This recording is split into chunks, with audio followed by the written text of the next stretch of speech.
Good afternoon, everybody. Welcome to the Intentional Living Podcast with me, Marty Keller, here in Sacramento, California, and John Donovan down in Oceanside, California.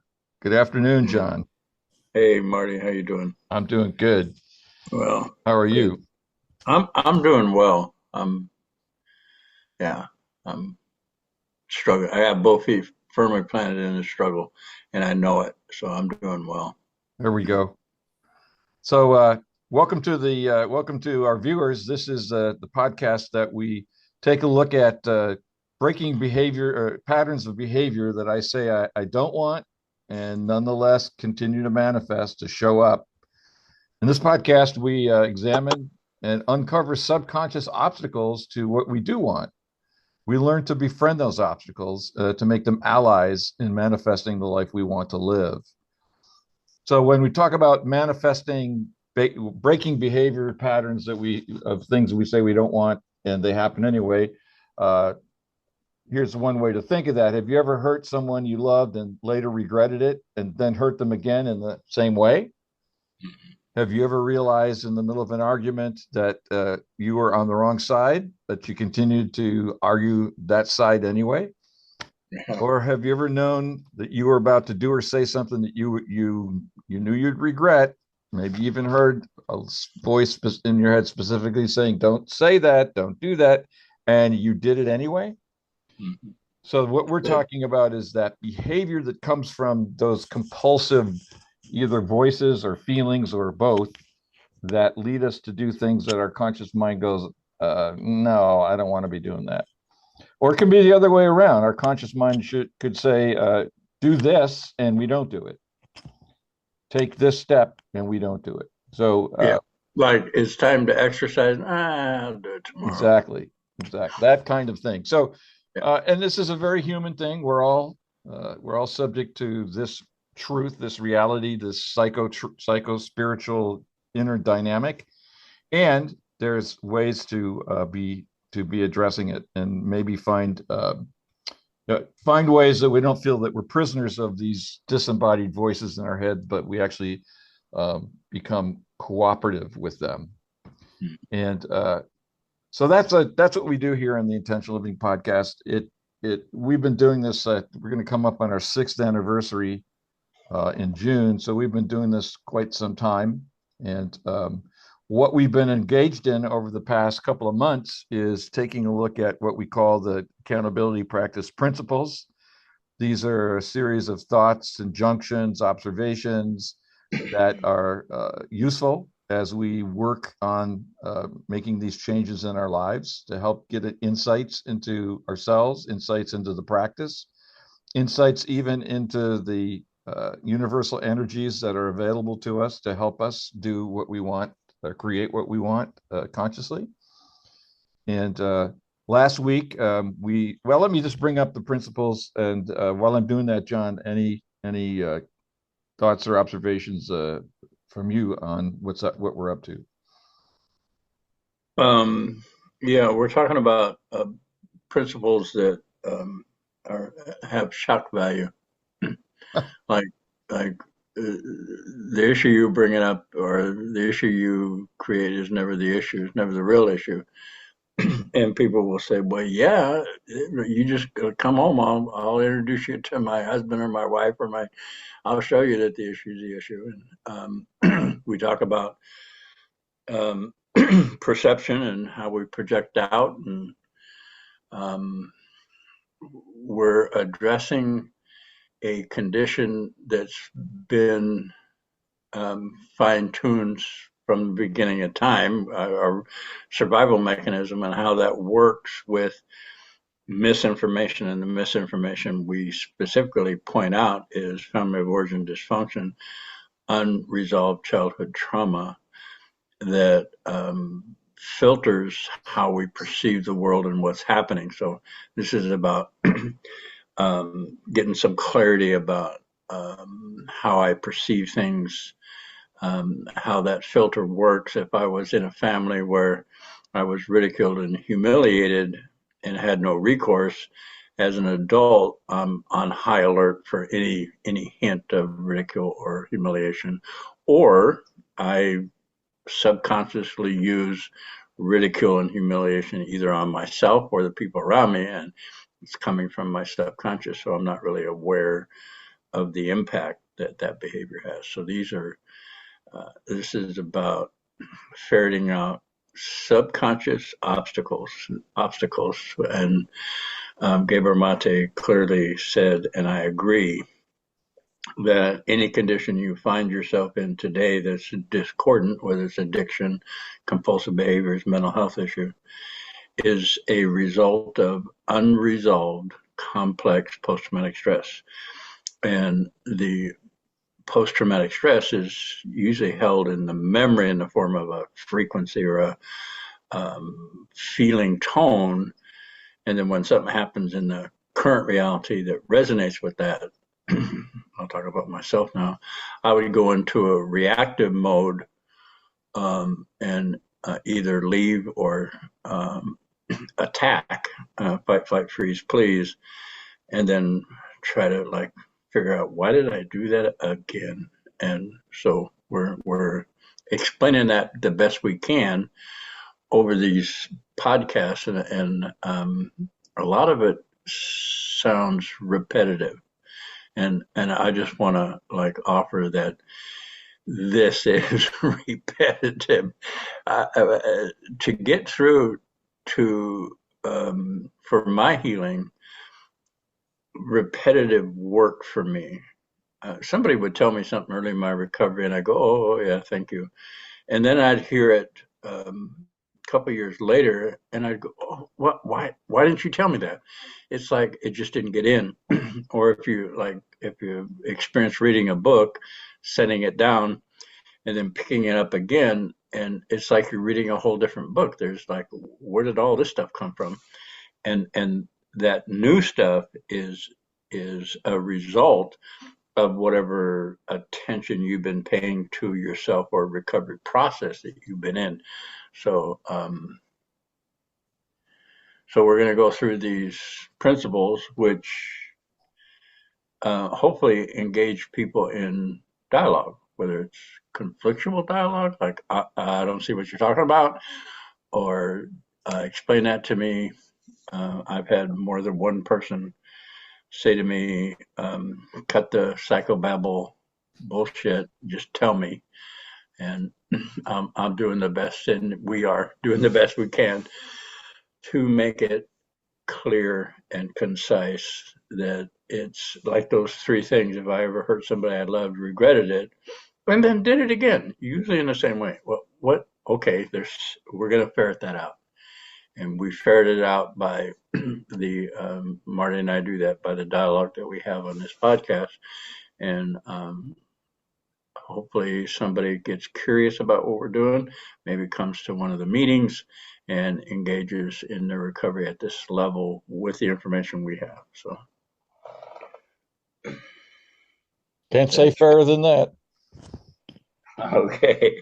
I just want to make a comment about the repetition. Also, as you were explaining that, what occurred to me is there's such a thing as muscle memory.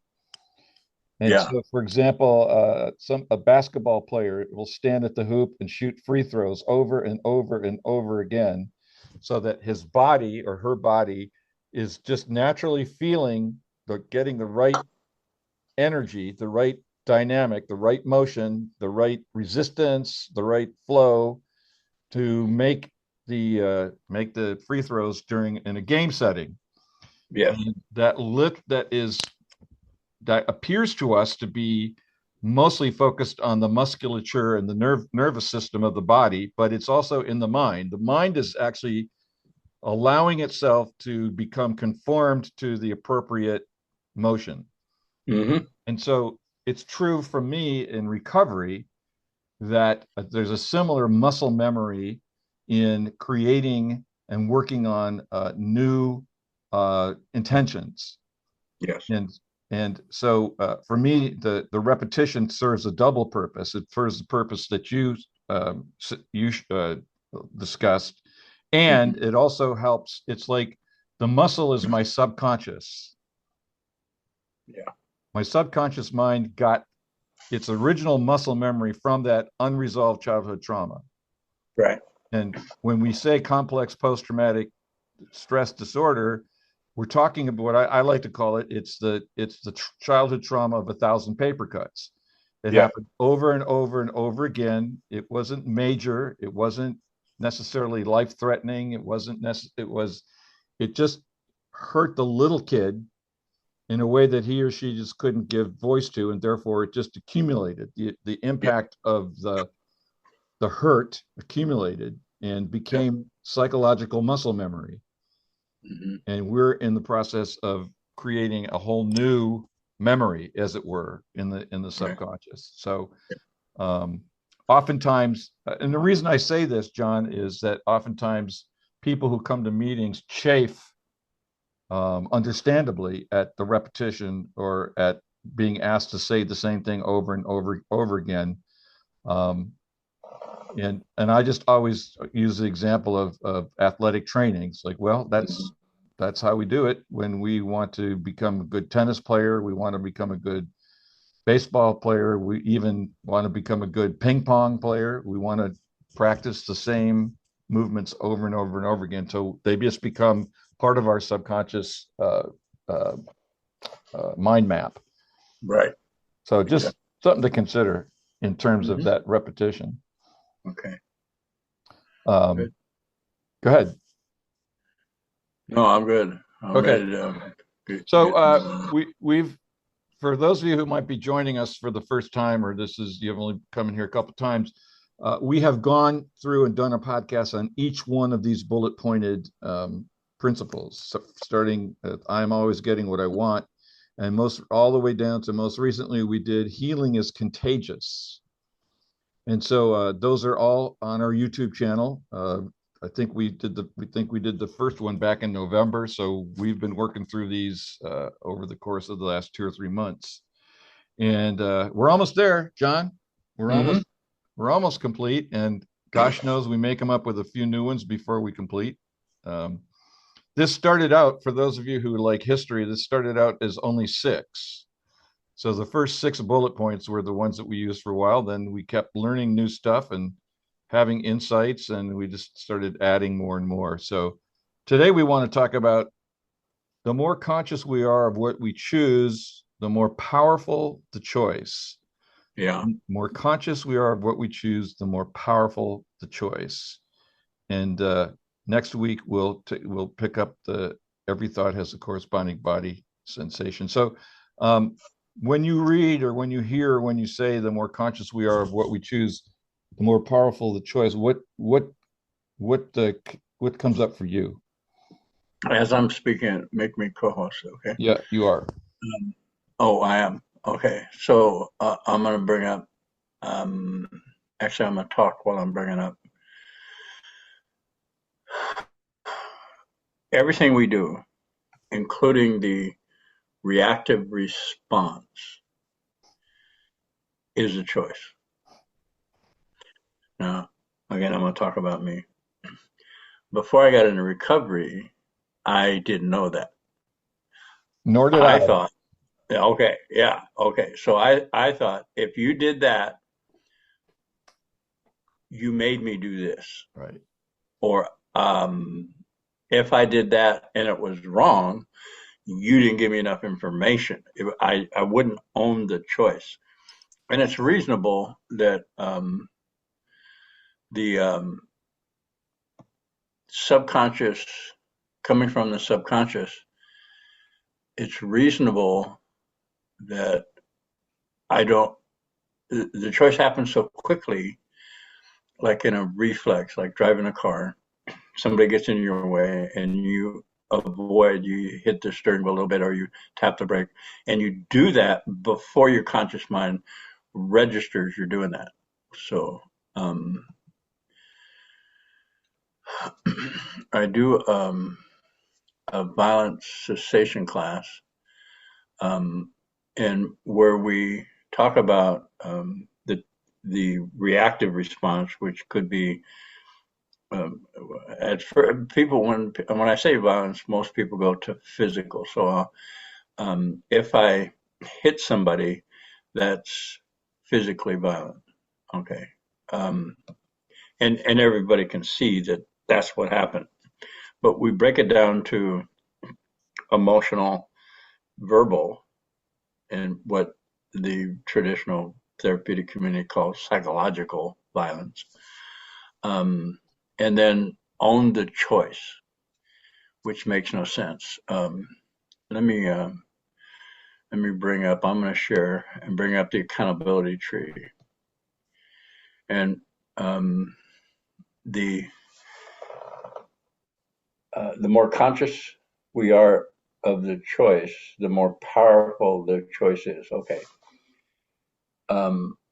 that's why I have power in out of this bracketed area and choice. So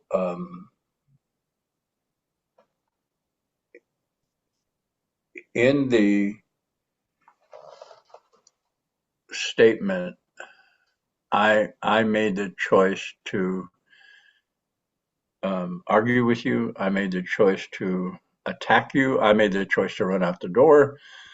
Uh, you're owning your power. Um, one of the sayings in the therapeutic community is don't give away your power. Well, I'm my experience is I can't. Now I can choose to disempower myself. I can choose to become a victim and then respond from the victim. That's still a choice. Made from your power to choose. Right. And when like in the groups we talk about somebody will present a problem. One of the questions I have is, to like bring up a trigger, somebody's trigger is like, think of somebody that annoys you. Everybody gets a smile on their face. Yeah, I got one of those. I got a couple.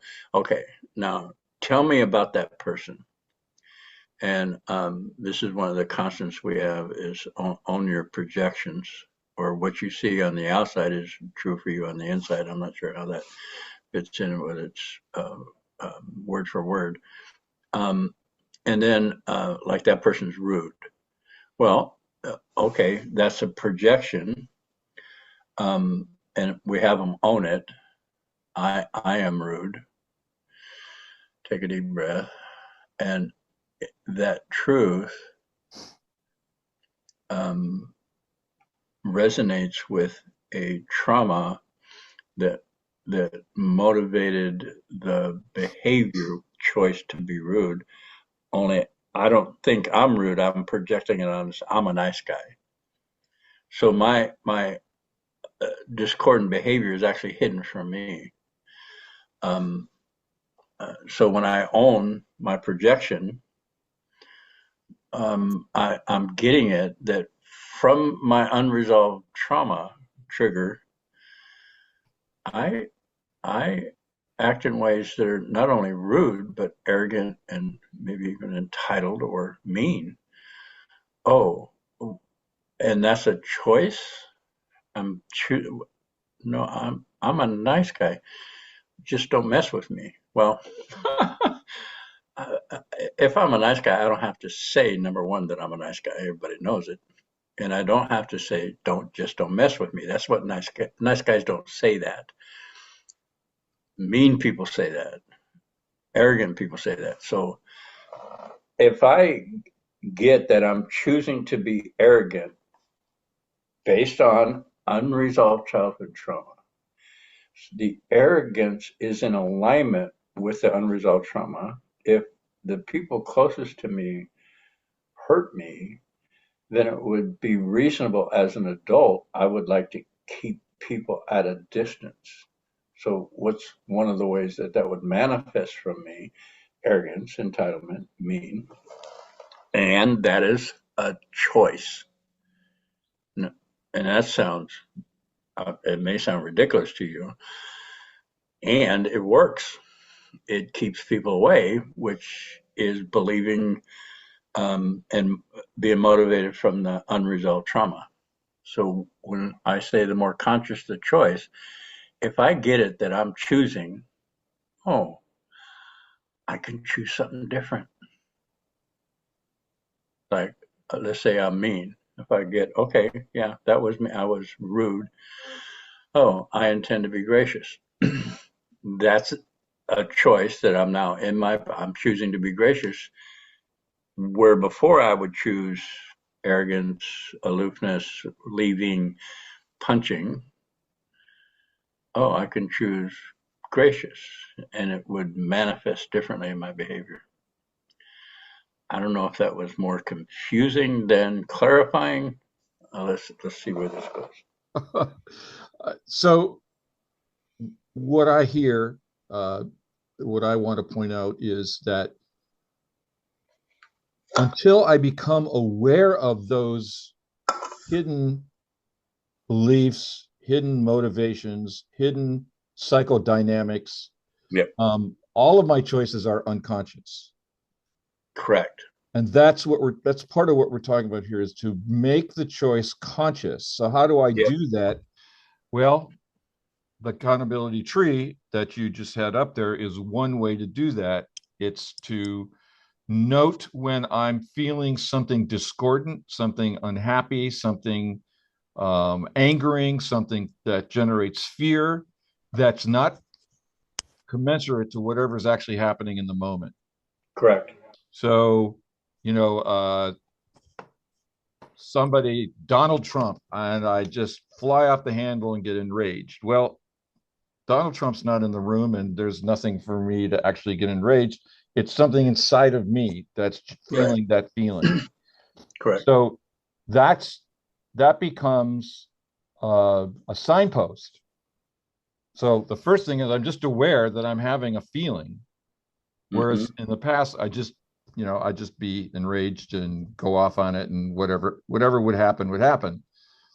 But now I've started becoming aware. In this case, I'm aware the truth is, as it says here, the truth is I'm angry. Truth is I'm scared. The truth is Mm-hmm. I'm out of control. Whatever it is, Mm-hmm. breathe and then notice the feeling. So the second thing, noticing the feeling is also bringing awareness to my body. It's bringing awareness to my psychic experience.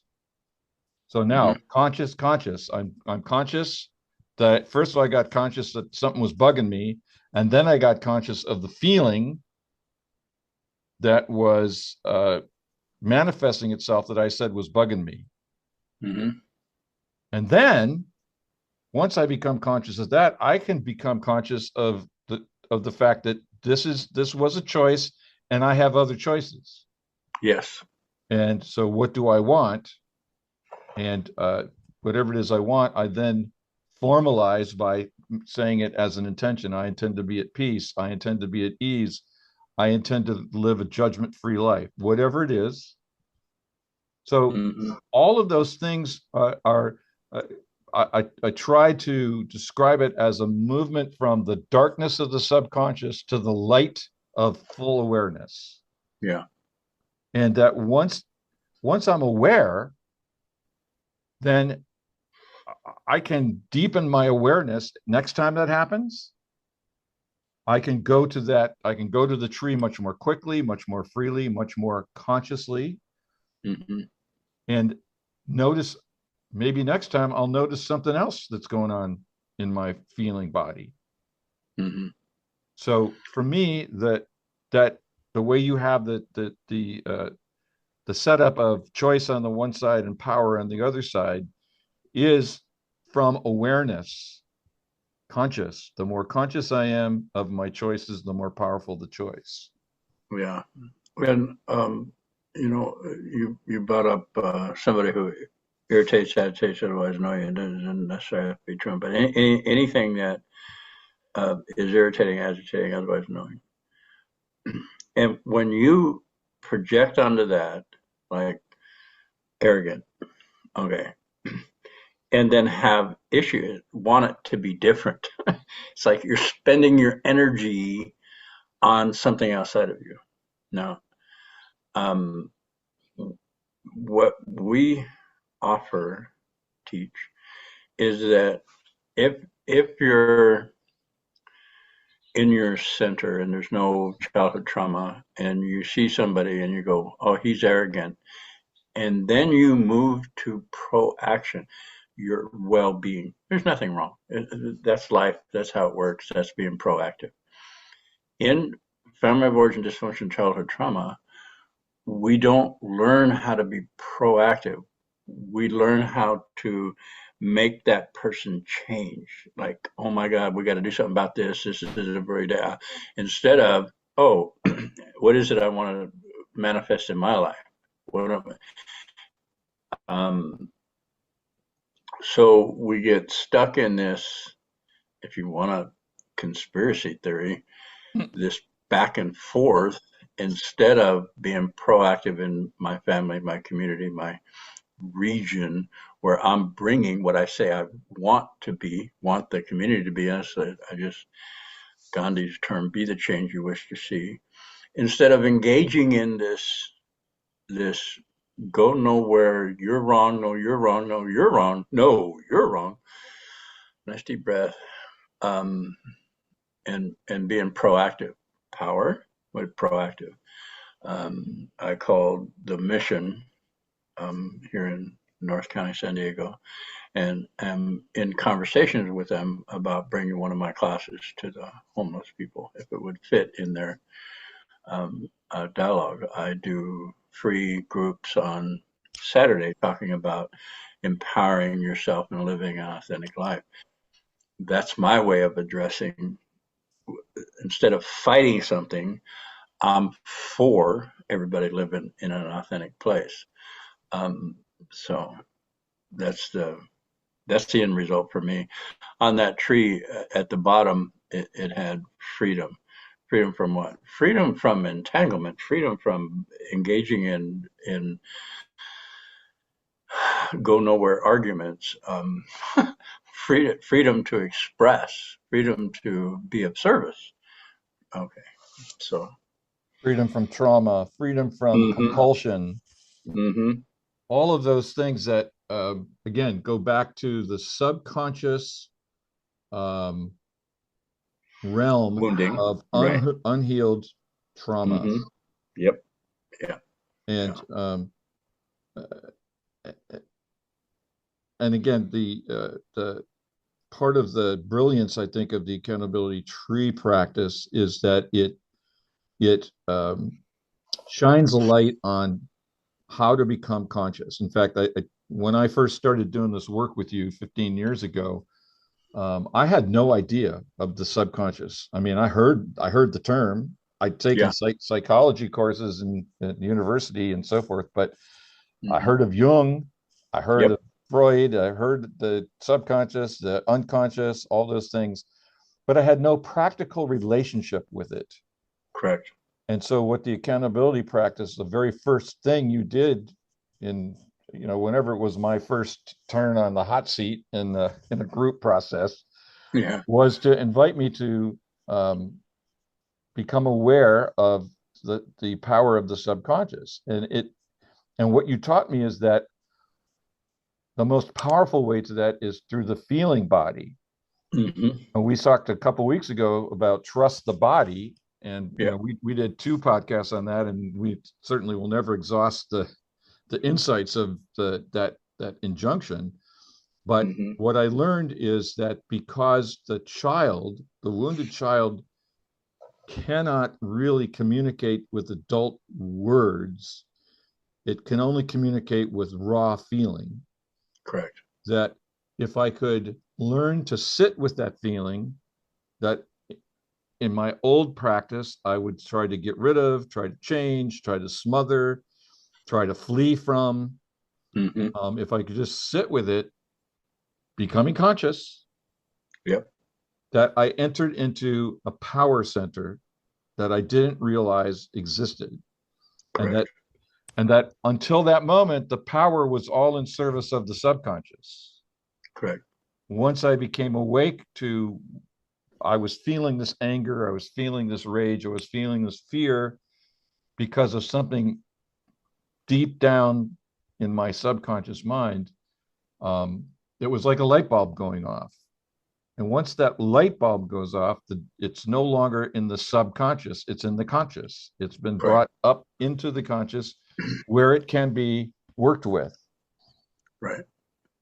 And so that the idea of um, essentially retraining the subconscious, because the truth is, it may be as little as 1% of our mind is in the conscious realm.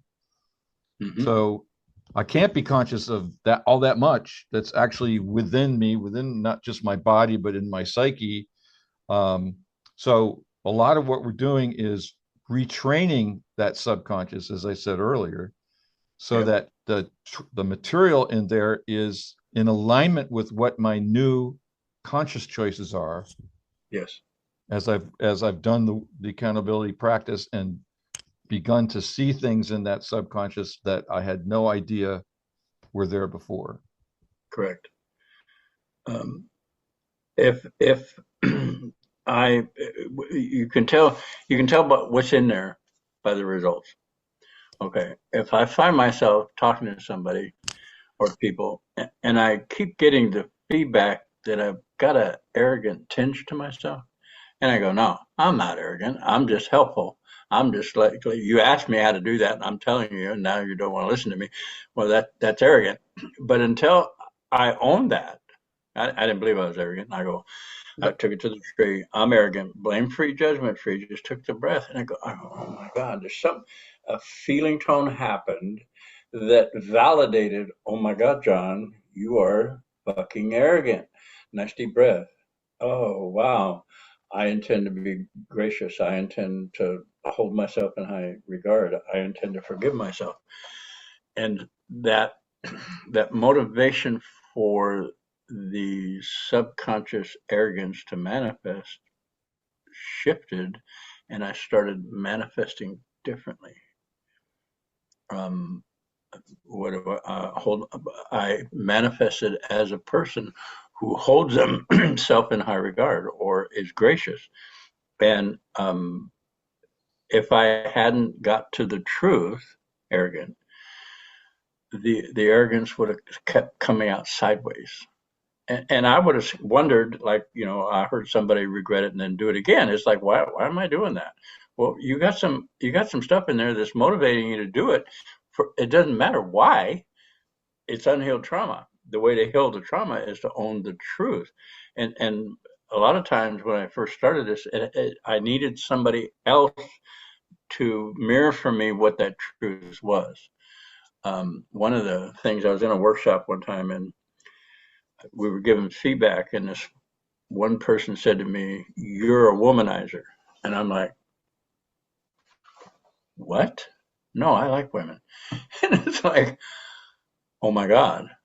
Oh, an inability to maintain and sustain long-term love and caring relationship. Oh. So I'm a womanizer. Nice deep breath.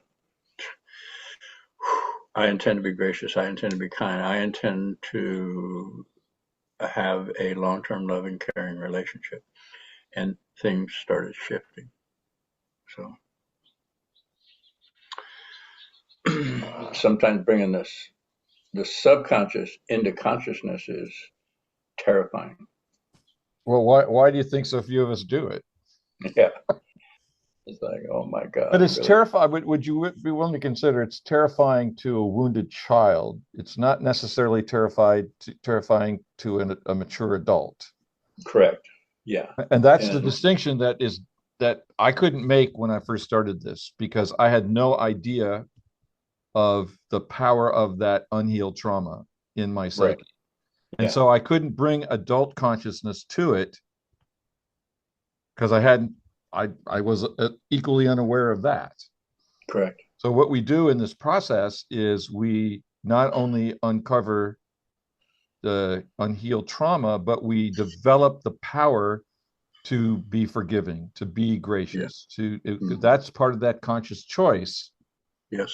that I'm choosing. I intend to be gracious. Well, that's Mhm. the more powerful, the more I focus on the the choice of graciousness, the more powerful it becomes. Right. And then it becomes the automatic Exactly. choice.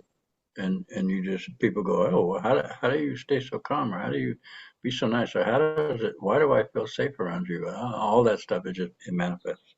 It manifests. We had a we had a somebody give witness at a meeting the other day who has been doing this work for about 8 years, and she's gone through a series of temporary jobs and found herself being laid off and angry and blaming the bosses and all that kind of stuff. And she reported that they received notice of she works for the county, and she received notice that the funding for the program that she works for is running out and won't be renewed after June 30th.